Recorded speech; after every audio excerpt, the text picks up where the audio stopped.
Hey, what's going on, guys? Welcome to the channel. At UFC 293, Israel Adesanya versus Sean Strickland. We saw some horrendous performances, and I'm going to give you my opinion on who needs to be cut from the UFC after their performance on this card. I'm going to start with some honorable mentions, then I'm going to get into my actual list, saving last on the list for who I believe most needs to be cut from the organization.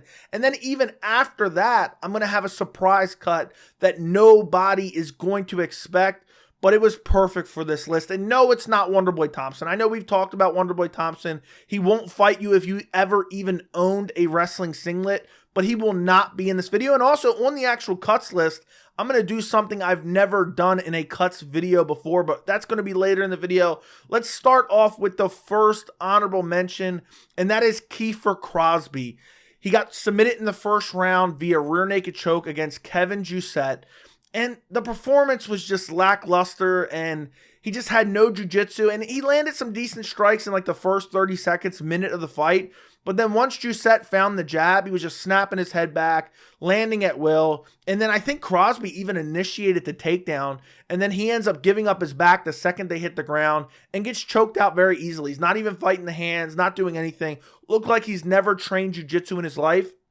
And to be in the UFC and to be this low level, I don't even think Kevin Jousset's that good. To be this low level, you don't belong in the UFC.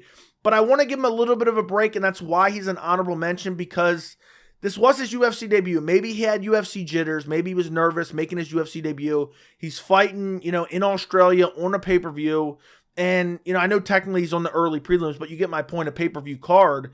And I want to give him a little bit of a pass. He's 0-1 in the UFC. Let's give him at least one more fight. That's why he's an honorable mention. But the BJJ looked horrible. And overall, I just don't think he looked all that good of a fighter. And I've talked about it many of times. The barrier of entry into the UFC is just getting lower and lower and lower. And that starts with guys like Kiefer Crosby. Moving on to my next honorable mention. And you guys are going to be shocked this guy is even remotely even on this list. And that is Carlos Ulberg, who won at UFC 293 against Da Un Jung and is currently on a 5-fight winning streak. So you're probably asking, why is Carlos Ulberg an honorable mention? Well, let me just tell you this. He almost made the list. He almost made the list. Had he not got the third round rear naked choke, he would have been on this list. But he did get the win. He did get the finish. It was an uninspiring performance. It just looked like he could have found the finish much earlier, wasn't willing to do it. But it's not the performance itself that ended him on this list as an honorable mention. It's the call out afterwards. He really got on the mic afterwards and called out the dead body of Dominic Reyes. The audacity of Ulberg to get on the mic and use his mic time to call out a dead corpse. This was the most embarrassing call out I've seen since Grant Dawson called out the dead body of Tony Ferguson. Who advised him on this? The UFC's already given you easy matchups to kind of build you up as a light heavyweight contender. Now you're asking for literally the dead carcass of Dominic Reyes. Embarrassing call out. And I said this in a previous video. When you have a UFC card where two fighters in their post-fight speeches use homophobic slurs, and you didn't, and you still have the worst post-fight interview on the entire card, we have a massive problem. Carlos Ulberg should be embarrassed of himself. Honestly, I'm not going to lie. If I was part of his family, I'd probably disown him. Why would you call out the dead? You want to pick the bones of Dominic Reyes? Who even wants to see that? I don't want to see that at all. And the performance itself, had he not got the finish, the performance itself was kind of horrible. He had moments where it looked like he could have finished the fight and he just kind of relaxed and didn't do anything, And luckily they reviewed it back and found out that Da Un Jung tapped. Otherwise, it would have just been kind of a 30-27, a performance that you would have forgotten about. But the call out afterwards, I think, was one of the worst call outs I've seen in MMA history. Let's move on to the actual list. Starting off with a cut that I did not want to make, and that is the pleasure man, Anton Turkalj. The reason he's so far in the back of this list, even though he's on a 3-fight losing streak, I kind of want to give him a pass for losing to Jailton Almeida. He took that fight on short notice. Jailton Almeida, a top 10 heavyweight and an absolute savage. They just wanted to keep him on the card. They gave him Anton Turkalj in his UFC debut, and Turkalj's not even a heavyweight, so I kind of want to just exclude that one. but he is on a 2-fight losing streak. He lost to Vitor Petrino, and then at UFC 293, he gets brutally KO'd in the first round against Tyson Pedro, who's bottom of the barrel, to be quite honest. And Turkalj had some moments early where he was landing some leg kicks, but once he got rocked, he just couldn't recover, got brutally slept out cold. You know, I want to give him a second opportunity, honestly, but 3-fight losing streak, even if you get rid of that Almeida loss, it's a 2-fight losing streak. And then the fact it's not like you lost a decision to Tyson Pedro. You got absolutely brutalized by Tyson Pedro, who's coming off a loss to Modestas Bukauskas, who just returned to the UFC. So we're really talking super low level here. And you're on the main card of a pay-per-view, and you just get brutally KO'd in the first round against Tyson Pedro, who looked old, by the way. Did anybody else see that? Looked old. I feel bad cutting the pleasure, man. But to be honest, the light heavyweight division, where's he going to go in the light heavyweight division? He looks actually kind of small for light heavyweight, to be quite honest. I wonder if he could make middleweight. I don't know for sure. That is kind of a big jump. That's a 20-pound difference. But what I saw against Tyson Pedro, the way his chin's up in the air, the way he's getting clipped up on the feet, I just don't think he really has a future in the light heavyweight division. Moving up on the list, the next cut I have is Da Un Jung, who lost to Carlos Ulberg. He's on a 3-fight losing streak. He got finished via rear naked choke in the third round. I felt like Ulberg could have finished him at any moment in the fight, but he was just kind of being patient and not really willing to engage at some point in time. He didn't have a killer instinct. He didn't have urgency. Da Un Jung looked okay in the fight. He was smashing a lot of leg kicks, but outside of that, he really wasn't doing anything.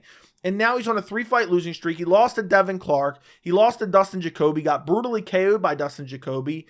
And I just don't think, I mean, he's 15-5. Where's he going to go at light heavyweight? Where's he going to go at light heavyweight? He's only 29 years old, so maybe he can go out of the UFC, win a couple fights, and then maybe come back. But, I mean, does anyone think Da Un Jung is going to have any success, even in a light heavyweight division that's not super stacked? I certainly don't. Maybe he can be like a gatekeeper for the top 30 of the division, which, I mean, honestly, light heavyweight is just, it's not a super deep talent pool to begin with. So I just think a 3-fight losing streak, you're looking at the losses, getting finished by Ulberg, losing to Devin Clark, how is Devin Clark even still on the roster, and then getting finished brutally by Dustin Jacoby. I really think it's time for the UFC to cut Da Un Jung. I don't think he's good enough to be in the UFC. I think it's watering down the product. And, you know, of course, was he competitive? Mildly, yes. Carlos Ulberg was given that fight as a setup fight. So if Da Un Jung is just going to be a guy there to kind of elevate up-and-coming prospects, what's the point of even having him in the UFC in terms of looking at it from a fan's perspective? I don't think he's that great of a fighter. I don't think he's going to go anywhere anytime soon. And I think it's better for him to be outside the organization fighting lower level competition. I think it's time for the UFC to cut Da Un Jung. Moving up on the list, we have a cut. I mean, this guy was really competitive for the #1 spot, but he didn't quite make it. And that is Shane Young. Dude looked horrible against Gabriel Miranda. Literally, I don't know if he landed a single strike. He got submitted in 1 minute. I don't think he landed a single shot. He missed weight by 4 pounds, which even adds to it, even worse. Gets submitted in under a minute. Gabriel Miranda took him down immediately, found the rear naked choke basically immediately. And he's on a 4-fight losing streak now. He lost to Gabriel Miranda, lost to Blake Builder, lost to Omar Morales, lost to Ludovic Klein, got finished by Ludovic Klein. This is absolutely jarring to me. He has not won a fight. This is crazy. Since February of 2019. He has not won a fight since the Israel Adesanya versus Anderson Silva pay-per-view card, which I believe was the first ever ESPN Plus pay-per-view. That's when he's last won a fight. 2019. We're in 2023. We're in 2023, almost the end of 2023. So we're coming up on almost 5 years since he's won a fight. That is insanity. He's 30 years old.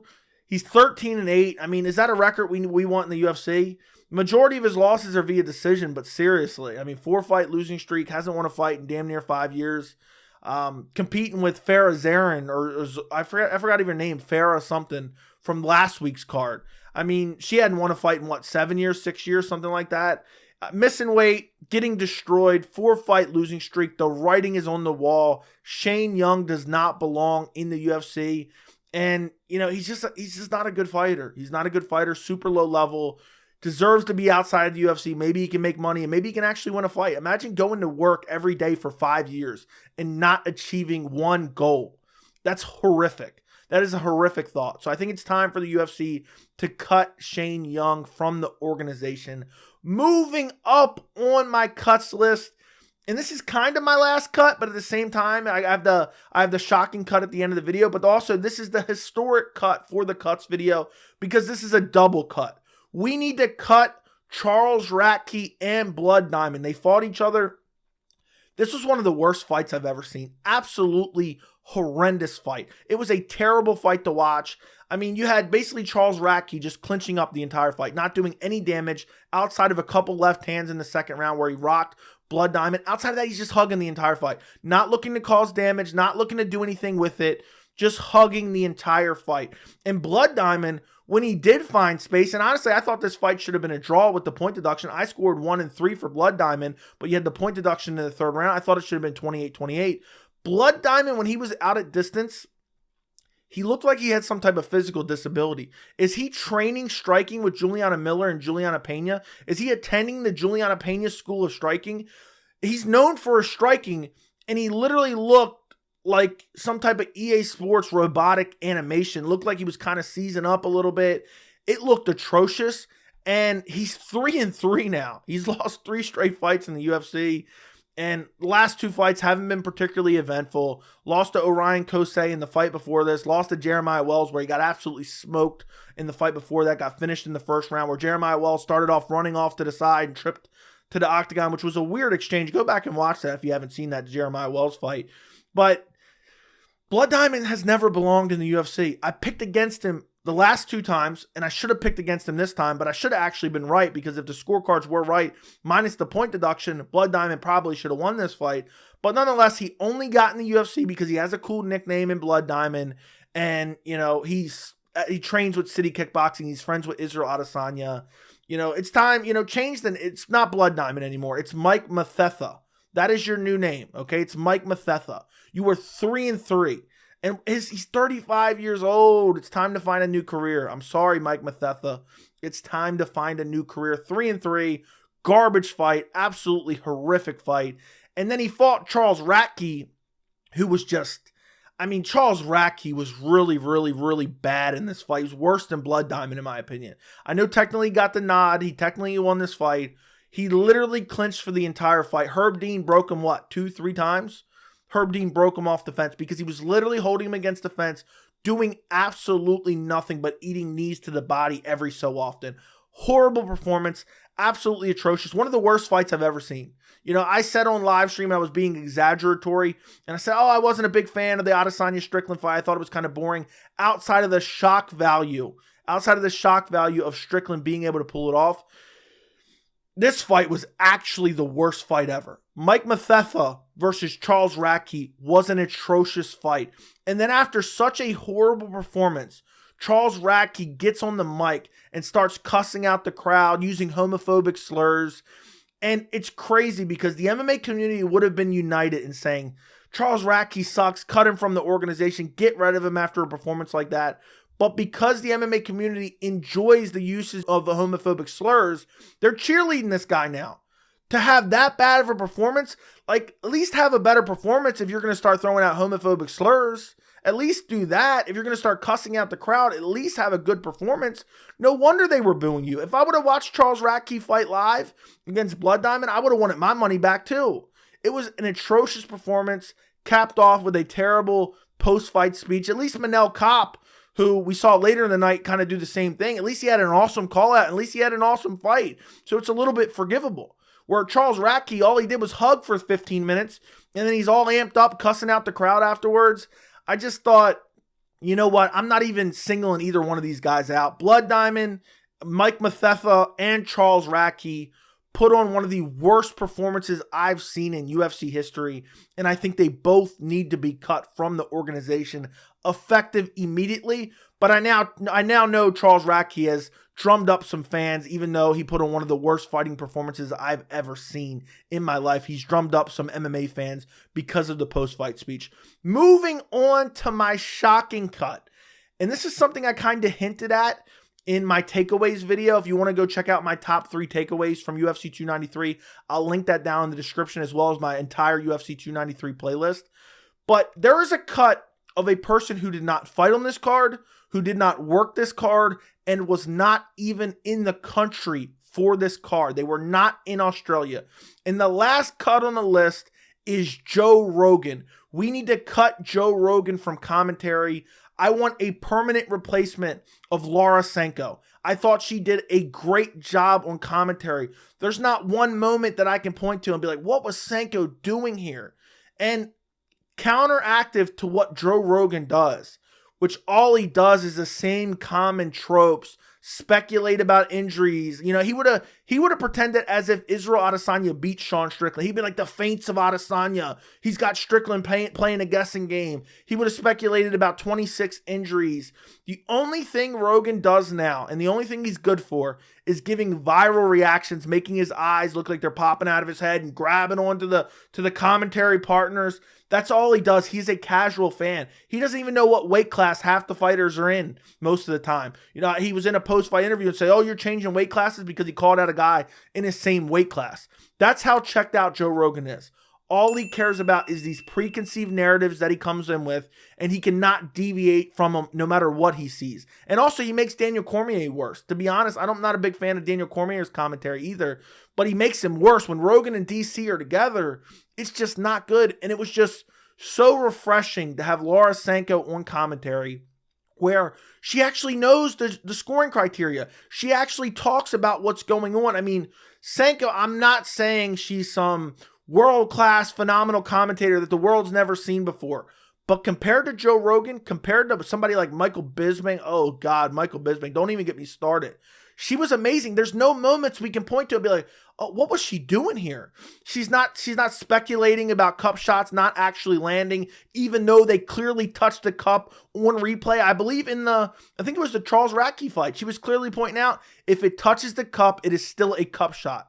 We've seen mistakes made with that, and we've seen the Bisping debacle from a couple weeks ago. She did a great job. She covered what actually happened in the fight, rather than half the time Joe Rogan and DC are talking about other things that have nothing to do with the fight. Meanwhile, there's something actually notable going on in the cage that they're not even talking about or referring to. And what I really dislike about Joe Rogan, he's become such a casual now. And if you compare him to the commentator he was 5, 6 years ago, he is a shell of himself. And he comes in with these preconceived narratives, and then he brainwashes the fan base into going with these preconceived narratives. And I just hate it on commentary. There was a day where I was sad when Rogan wasn't on commentary. Now I rejoice. And I am so happy that the UFC gave Sanko an opportunity to commentate a UFC pay-per-view. I think she blew her performance out of the water, and I want to see her on more UFC pay-per-views in the future rather than Joe Rogan. He's literally impossible to listen to because of all these little things he does throughout the night. Calling eye pokes, not eye pokes. Calling cup shots, not cup shots. Talking about Israel Adesanya's feints when he's literally doing nothing and getting outstruck by Jan Blachowicz. He does this time and time again. It's a common theme. And then on top of that, he doesn't even do any research. He just rolls in, collects his paycheck, and leaves. And I'm just so tired of seeing the UFC commentary get worse and worse and worse. And Sanko was actually an upgrade in the commentary booth. So I really want the UFC to cut Joe Rogan from commentary. Now, as far as actual cuts that I think the UFC actually does, they're not getting rid of Joe Rogan. It's not happening. I don't think they'll get rid of Charles Radke. He was making his UFC debut on short notice, even with the homophobic slur. It doesn't seem like Dana White's going to do anything about that, which I never expected him to do. Blood Diamond, 100% is going to get cut. Shane Young, 100% going to get cut. Da Ung Jung, I would say 75% chance he gets cut. Anton Turkalj, I say he probably 50-50 for Anton Turkalj. Ulberg and Crosby, I don't think either one of those guys is getting cut. So ultimately, this list has a lot of accurate cuts, but as far as official predictions, Blood Diamond gets cut, Shane Young gets cut, and probably Da Ung Jung gets cut. I think the Pleasure Man will get a second opportunity. But let me know what you guys think of the list. Are there any fighters I missed who should have been on the list? Don't forget to like the video. Don't forget to subscribe to the channel. And thank you so much for watching.